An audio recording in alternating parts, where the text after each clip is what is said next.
বাংলাদেশের দক্ষিণ-পূর্ব সীমান্ত বিশেষ করে টেকনাফ ও সেন্ট মার্টিনের উপকূলীয় এলাকা বর্তমানে এক উত্তপ্ত রণক্ষেত্র প্রান্তরে অবস্থান করছে। শান্ত থাকার দিন শেষ। প্রায় প্রতিদিনই মিয়ানমারের রাখাইন প্রদেশ থেকে ভেসে আসছে ভারী কামানের গোলাগুলির শব্দ। এই সামরিক সংঘাতের রেশ এখন আর কেবল সীমান্ত বাসিন্দাদের মধ্যে এক চাপা আতঙ্কই তৈরি করছে না, এটি সরাসরি বাংলাদেশের সার্বভৌমত্বের উপর চাপ সৃষ্টি করছে। মিয়ানমারের অভ্যন্তরীণ ক্ষমতা দখলের লড়াই এখন আর কেবল তাদের নিজেদের ভূখণ্ডের মধ্যে সীমাবদ্ধ নয়, এর ঢেউ এসে আছড়ে পড়ছে আমাদের উঠোনে।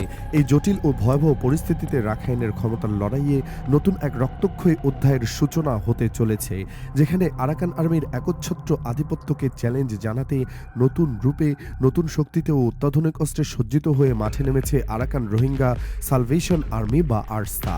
ঠিক একই সময়ে এই অস্থির অঞ্চলে ভারতের বিলিয়ন বিলিয়ন ডলারের ভূরাজনৈতিক পরিকল্পনাগুলো চরমভাবে ধাক্কা খাচ্ছে, যা আঞ্চলিক নিরাপত্তায় বড় ধরনের প্রশ্ন তুলে দিয়েছে। মিয়ানমারের বর্তমান জটিল পরিস্থিতিতে সঠিকভাবে অনুধাবন করতে হলে সেখানকার তিনটি প্রধান সক্রিয় শক্তিকে আলাদা করে বুঝতে হবে। প্রথমত, অং সান সুচির নেতৃত্বাধীন নির্বাসিত সরকার বা ন্যাশনাল ইউনিটি গভর্নমেন্ট, বা যা মূলত একটি প্রতীকী সরকার হিসেবে বিবেচিত হয়। দ্বিতীয়ত, ক্ষমতা দখলকারী সামরিক জান্তা, যারা নিজেদের কর্তৃত্ব পুনরুদ্ধারে মরিয়া। আর তৃতীয়ত, বর্তমানে সবচেয়ে প্রভাবশালী শক্তি হল রাখাইনের অধিকাংশ নিয়ন্ত্রণ নেওয়া আরাকান আর্মি। এই তিন শক্তির মধ্যে রোহিঙ্গাদের ভবিষ্যৎ নিয়ে কার কি অবস্থান, তা বাংলাদেশের জাতীয় নিরাপত্তার জন্য গভীরভাবে জানা অত্যাবশ্যক।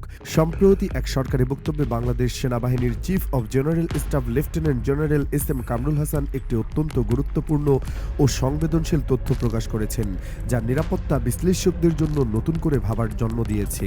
তিনি সরাসরি উল্লেখ করেছেন, মিয়ানমারের এই তিনটি প্রধান গোষ্ঠীর মধ্যে রোহিঙ্গাদের সবচেয়ে বেশি ঘৃণা করে এই আরাকান আর্মি। জেনারেল কামরুল হাসানের মতে, আরাকান আর্মি বর্তমানে রাখাইনের অধিকাংশ এলাকা নিয়ন্ত্রণ করছে এবং তাদের অর্থের প্রধান উৎস হল ভয়ঙ্কর মাদক ও অস্ত্রের ব্যবসা। এই গোষ্ঠীর কারণে সীমান্তে ইয়াবা পাচার ও অস্ত্র চোরাচালান বহুগুণে বৃদ্ধি পেয়েছে। শুধু স্থলভাগেই নয়, তারা বাংলাদেশের দক্ষিণ পূর্ব সীমান্ত সমুদ্র সীমা থেকে আমাদের জেলেদের অপহরণ করছে, যা সরাসরি আমাদের সামুদ্রিক নিরাপত্তার জন্য এক চরম হুমকি। আরাকান আর্মি রাখাইনে আকসা এবং আরএসইউর মতো রোহিঙ্গা সশস্ত্র গোষ্ঠীগুলো কোনো কার্যক্রমকে মেনে নিতে রাজি নয়। জেনারেল কামরুল হাসানের পর্যবেক্ষণ অনুযায়ী বাংলাদেশের জাতীয় নিরাপত্তা কৌশল প্রণয়নের সময় আরাকান আর্মির এই ভয়াবহ রোহিঙ্গা বিদ্বেষী মনোভাবকে সর্বোচ্চ গুরুত্ব দিয়ে বিবেচনা করতে হবে। এই পরিস্থিতিতে অনেকেই মনে করছেন যে রাখাইনে আরসা ও আরএসইউর মতো রোহিঙ্গা সশস্ত্র গোষ্ঠীগুলোর অস্তিত্ব বাংলাদেশের জন্য এক ধরনের কৌশলগত সুবিধা তৈরি করতে পারে। এই ধারণাটির ভিত্তি হলো, যতদিন এই গোষ্ঠীগুলো আরাকান আর্মির বিরুদ্ধে অভ্যন্তরীণভাবে লড়াই চালিয়ে যাবে, ততদিন আরাকান আর্মি বাংলাদেশকে নিয়ে সরাসরি কোনো সামরিক বা রাজনৈতিক পরিকল্পনা বাস্তবায়নের সুযোগ পাবে না, কারণ তখন তাদের প্রধান মনোযোগ থাকবে অভ্যন্তরীণ শত্রুদের দমনের দিকে, যা বাংলাদেশের উপর থেকে চাপ কমাতে সাহায্য করতে পারে। কিন্তু এই ধারণাটি এক বিপজ্জনক সমীকরণের জন্ম দিয়েছে।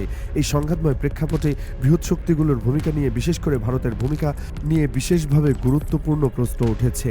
ভারত তার একটি নীতির আওতায় মিয়ানমারের কালাদান মাল্টিমোডাল প্রজেক্টে বিপুল পরিমাণ অর্থ বিনিয়োগ করেছিল, যার মূল কেন্দ্রবিন্দু ছিল রাখাইন প্রদেশ।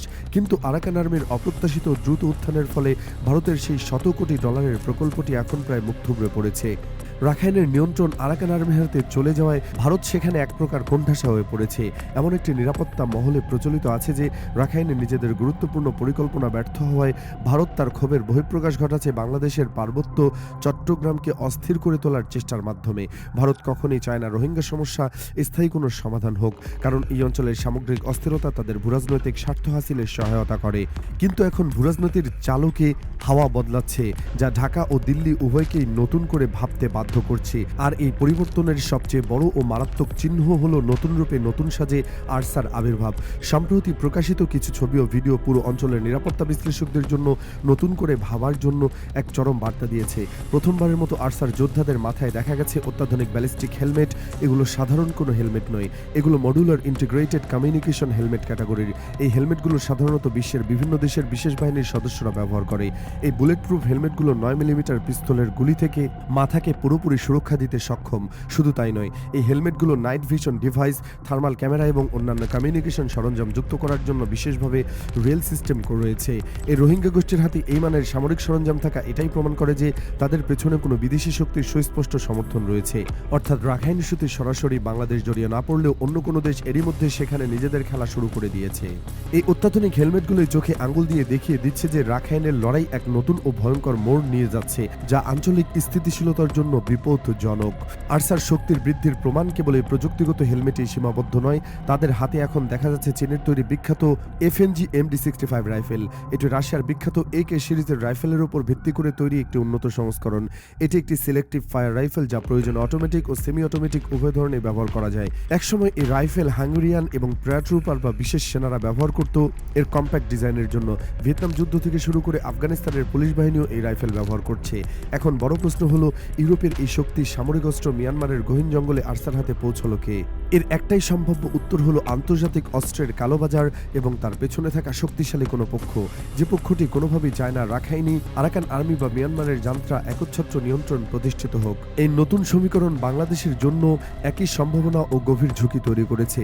একদিকে আরসা যদি আরাকান আর্মিকে ক্রমাগত ব্যস্ত রাখতে পারে, তা বাংলাদেশের উপর থেকে সরাসরি চাপ কমাতে পারে, কিন্তু অন্যদিকে বাংলাদেশের দোরগোড়ায় একটি বিদেশি শক্তি সমর্থিত সশস্ত্র গোষ্ঠীর উত্থান কখনোই স্বস্তির খবর হতে পারে না, বরং এটি ভবিষ্যতের অভ্যন্তরীণ নিরাপত্তার জন্য মারাত্মক হুমকি।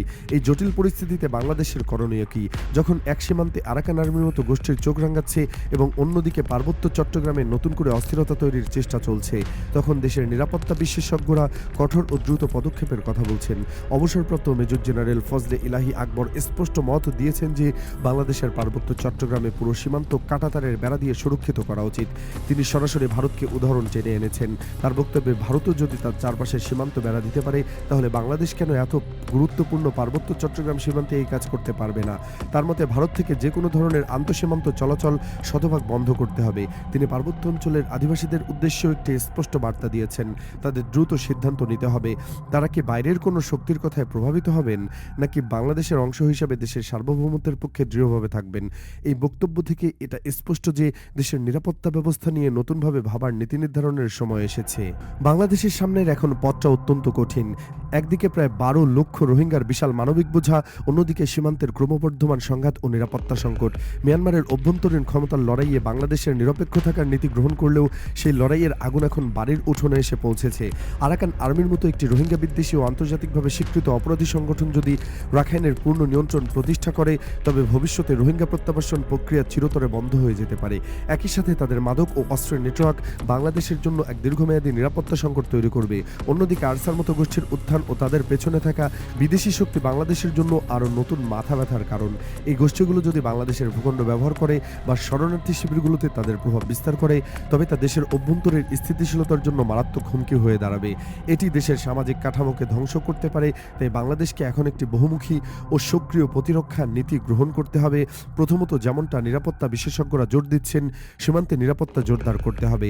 কাঁটাতারের বেড়া নির্মাণ এবং সার্বক্ষণিক অত্যাধুনিক প্রযুক্তি নির্ভর টহল নিশ্চিত করার কোনো বিকল্প নেই। দ্বিতীয়ত, আন্তর্জাতিক ফোরামে মিয়ানমারের উপর চাপ অব্যাহত রাখতে হবে, যেন তারা তাদের অভ্যন্তরীণ সংঘাতের প্রভাব বাংলাদেশের উপর না ফেলে। আর তৃতীয়ত, ভূরাজনৈতিকভাবে বাংলাদেশকে নিজের স্বার্থকে সর্বোচ্চ গুরুত্ব দিতে হবে। কোনো নির্দিষ্ট দেশের বিনিয়োগ বা পরিকল্পনার উপর নির্ভর করে নিজস্ব জাতীয় নিরাপত্তা কৌশল অনুযায়ী সময়োপযোগী ও দৃঢ় পদক্ষেপ নিতে হবে। এই সংকটের মুখে সামান্যতম ভুল সিদ্ধান্ত দেশের জন্য চরম বিপদ ডেকে আনতে পারে।